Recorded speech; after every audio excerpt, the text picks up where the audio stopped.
Science and exploration club की ओर से राष्ट्रीय अंतरिक्ष दिवस पर एक एक्टिविटी लेकर उपस्थित हुए हैं। आशा है कि आप इस गतिविधि का ध्यानपूर्वक अवलोकन करें और इससे सीखने का प्रयास करें।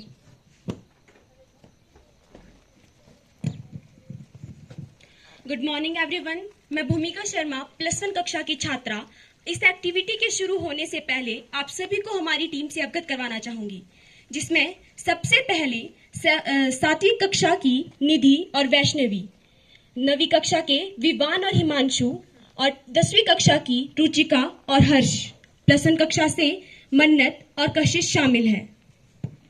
आज चलिए इस एक्टिविटी को शुरू करते हैं। आज भारत राष्ट्रीय अंतरिक्ष दिवस यानी नेशनल स्पेस डे मना रहा है। क्या आप हमें बता सकती हैं कि ये नेशनल स्पेस डे क्यों मनाया जा रहा है? जी हाँ, बिल्कुल। आज 23 अगस्त 2024 को भारत राष्ट्रीय अंतरिक्ष दिवस मना रहा है, क्योंकि 2023 में भारत चंद्रमा के दक्षिण ध्रुव पर पहुंचने वाला विश्व का पहला देश बना था। इसी कारण सरकार ने 23 अगस्त को भारत राष्ट्रीय अंतरिक्ष दिवस मनाने का निर्णय लिया। क्या भारत से पहले भी किसी अन्य देश ने चांद पर कोई मिशन भेजा है? हाँ, भारत से पहले भी रूस, अमेरिका और चीन चांद पर जा चुके हैं। इसका मतलब है भारत चांद पर जाने वाला चौथा देश हुआ। लेकिन हमने तो सुना है कि भारत चांद की सतह को छूने वाला पहला देश है। जी हाँ, आपका प्रश्न बिल्कुल सही है, लेकिन भारत से पहले चंद्रमा को रूस, अमेरिका और चीन ने चांद की सतह पर पहुंच चुके थे। लेकिन इन तीनों देशों में से कोई भी चंद्रमा के दक्षिण ध्रुव को नहीं छू पाया। हम चंद्रमा को छूने वाले चौथे देश बने हैं, लेकिन हम चंद्रमा के दक्षिण ध्रुव को छूने वाले पहले देश बने हैं। इसका मतलब है कि चांद पर भेजे जाने वाले मिशन भी अलग अलग प्रकार के हैं। जी हाँ, बिल्कुल। अगर इतिहास की बात करें तो चांद पर पहला मिशन 1959 को। क्या आप बता सकते हैं कि ये अलग अलग प्रकार के मिशन क्या है? जी बिल्कुल। अगर हम चांद पर अलग अलग प्रकार के मिशन बताएं, जैसे कि fly bye mission, orbiter mission, impact mission, lander mission, rover mission और अंतिम है मैन मिशन।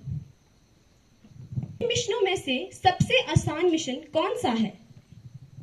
अगर हम इन सब में से सबसे आसान मिशन की बात करें तो वे फ्लाई बाय मिशन है, क्योंकि इसमें एक सैटेलाइट को सिर्फ चांद के ऑर्बिट के पास से ले जाया जाता है, बल्कि उसकी ऑर्बिटर के चारों ओर घुमाया नहीं जाता।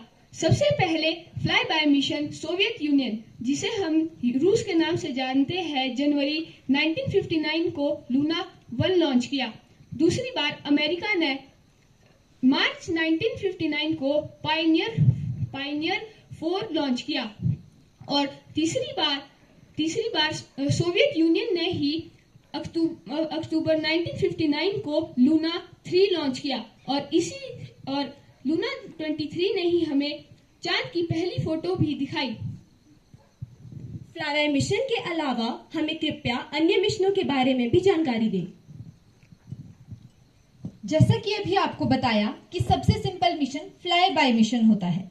इसके अलावा और भी 5 मिशन होते हैं: orbiter mission, impact mission, lander mission, rover mission और अंतिम है मैन मिशन। तो सबसे पहले हम बात करते हैं ऑर्बिटर मिशन की। ऑर्बिटर मिशन में स्पेसक्राफ्ट चांद के चारों ओर गोल गोल चक्कर लगाता है। जिस पथ पर यह चक्कर लगाता है उसको बोलते हैं लूनर ऑर्बिट, और यह सबसे मोस्ट कॉमन मून मिशन में से एक है। और सबसे पहला ऑर्बिटर मिशन सोवियत यूनियन ने 1960 में भेजा था, जो लूना 10 था। अगला है इम्पैक्ट मिशन। इम्पैक्ट मिशन भी ऑर्बिटर मिशन की ही तरह है। जब स्पेसक्राफ्ट चांद के चारों ओर चक्कर लगा रहा होता है, तब उससे एक भाग अलग होकर चांद पर क्रैश लैंडिंग करता है। जो भाग चांद पर क्रैश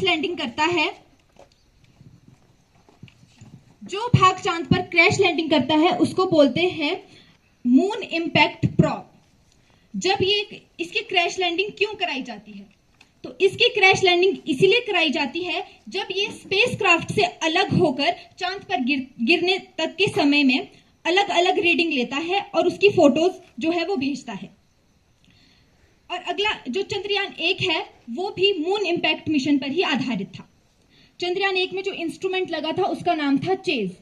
जैसे जैसे चेज चंद्रमा की सतह के पास जा रहा था, वो अलग अलग रीडिंग लेकर भेज रहा था। और जिस पॉइंट पर जो इस चेज ने जहां पर ये गिरा था चेज, उसका नाम जवाहर पॉइंट रखा गया।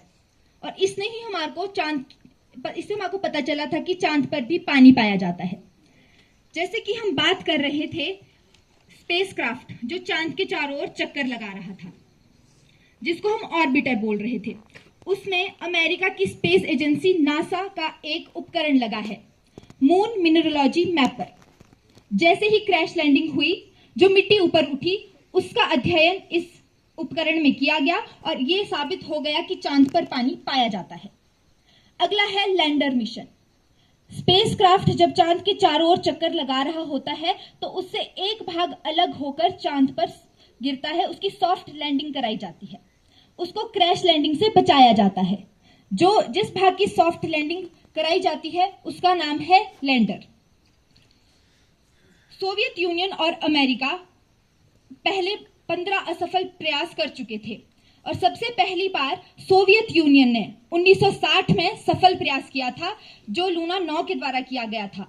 और लूना 9 ने ही हमें चांद की सबसे पहली फोटो भेजी थी। अगला है रोवर मिशन। जब लैंडर चांद पर सॉफ्ट लैंडिंग करता है तो वो बहुत भारी होता है, वो चांद पर इधर उधर घूमकर उसका अध्ययन नहीं कर पाता, इसलिए उसमें एक रोवर होता है। रोवर क्या है? वो एक रोबोट होता है जिसमें टायर लगे होते हैं और वो चांद पर इधर उधर चलकर चांद की अनेक गतिविधियों का अध्ययन करता है। सोवियत यूनियन ने सबसे पहले रोवर मिशन को 1970 में लॉन्च किया था।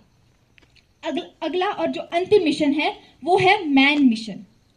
अमेरिका ने नील आर्मस्ट्रांग को सबसे पहले 1969 में चांद पर भेजा था और आज तक कुल 12 लोग चांद पर जा चुके हैं। अभी हमने बात की थी रोवर मिशन की। जो हमारा चंद्रयान 2 था वो भी रोवर मिशन पर ही आधारित था।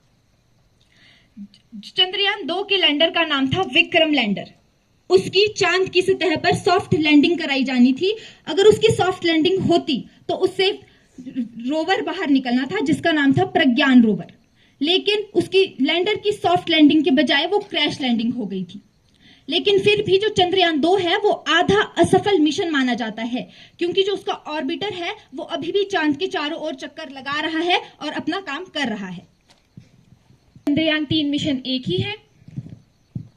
इसका उत्तर हाँ भी है और ना भी। हाँ इसलिए क्योंकि जब चंद्रयान 2 को 2019 में लॉन्च किया गया था तो वो आधा सफल मिशन था, क्योंकि उसका ऑर्बिटर तो काम कर रहा था लेकिन विक्रम लैंडर क्रैश हो गया था। इसी मिशन को पूरा करने के लिए चंद्रयान 3 भेजा गया। चंद्रयान 3 चंद्रयान 2 से भिन्न था क्योंकि चंद्रयान 3 का लैंडिंग एरिया 4 किलोमीटर लंबा तथा 2.4 किलोमीटर चौड़ा था, जबकि चंद्रयान 2 का लैंडिंग एरिया 500 मीटर लंबा तथा 500 मीटर चौड़ा था।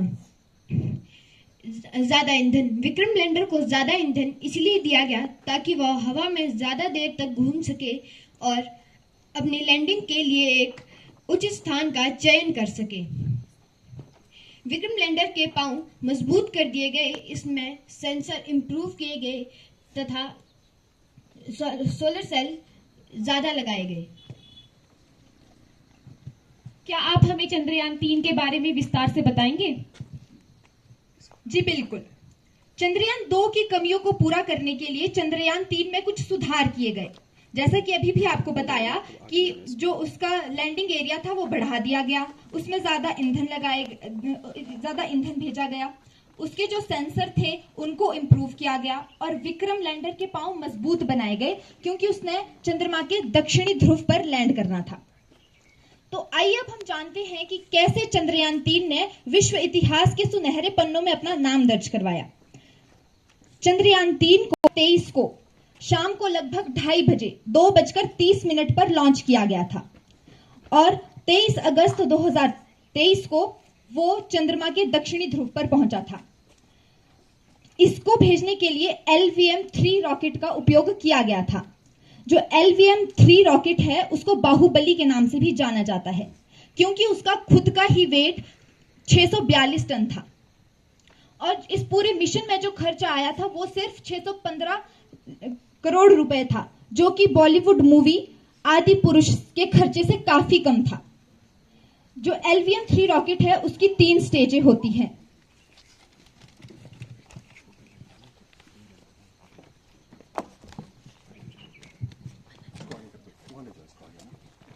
है उसकी 3 स्टेज होती है, स्टेज 1, स्टेज 2 और स्टेज 3। जो स्टेज 1 होती है उसको बोलते हैं S200। S का मतलब है सॉलिड, मतलब जो इसमें ईंधन है वो ठोस अवस्था में पाया जाता है।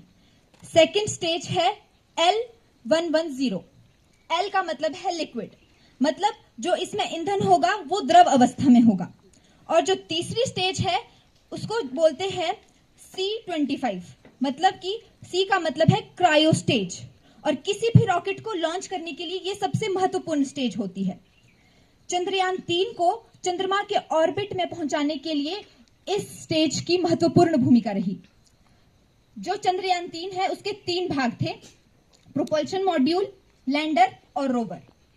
जैसे ही चंद्रयान-3 चंद्रमा के ऑर्बिट में पहुंचा तो उसके प्रोपल्शन मॉड्यूल ने उससे लैंडर को बाहर की ओर भेज दिया। फिर लैंडर की चंद्रमा पर सॉफ्ट लैंडिंग कराई जानी थी क्योंकि जो हमारा 2019 का चंद्रयान-2 का मिशन था वो भी इसी वजह से असफल हो गया था क्योंकि चंद्रयान-2 की सॉफ्ट लैंडिंग के बजाय उसकी क्रैश लैंडिंग हो गई थी। और ये थोड़ा मुश्किल इसीलिए भी था क्योंकि इस बार हमने चंद्रमा के दक्षिणी ध्रुव पर जाना था और वहां पर पहुंचने के लिए कई कठिनाइयों का सामना करना पड़ा। जैसे कि एक, वहां पर अंधेरा रहता था, वहां पर सूर्य का प्रकाश बहुत कम जाता था। दूसरा, चंद्रमा पर के दक्षिणी भाग पर बहुत गड्ढे हैं और तीसरा, वहां का तापमान -232 डिग्री सेल्सियस तक चला जाता है। सोचो, इतना कम तापमान।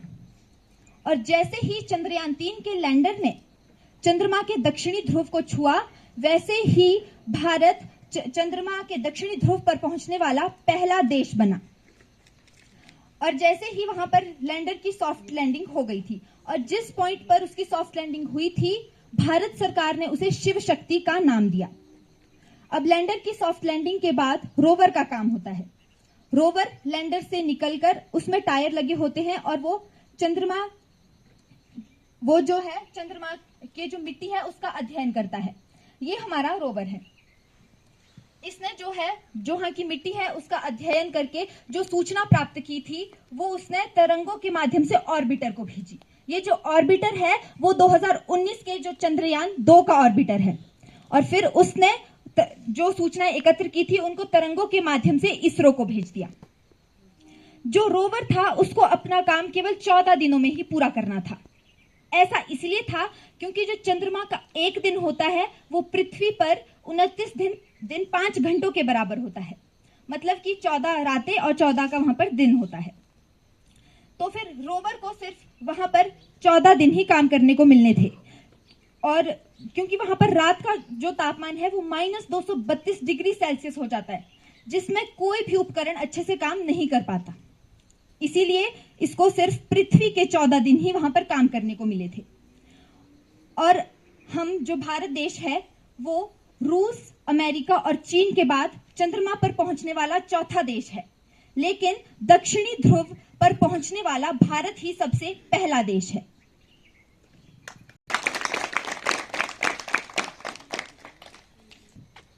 आशा करते हैं कि साइंस एंड एक्सप्लोरेशन क्लब की ओर से राष्ट्रीय अंतरिक्ष दिवस पर आयोजित की गई यह गतिविधि आपको अवश्य ही पसंद आई होगी। निश्चित रूप से इस गतिविधि ने आपको कुछ नया सिखाया होगा। धन्यवाद।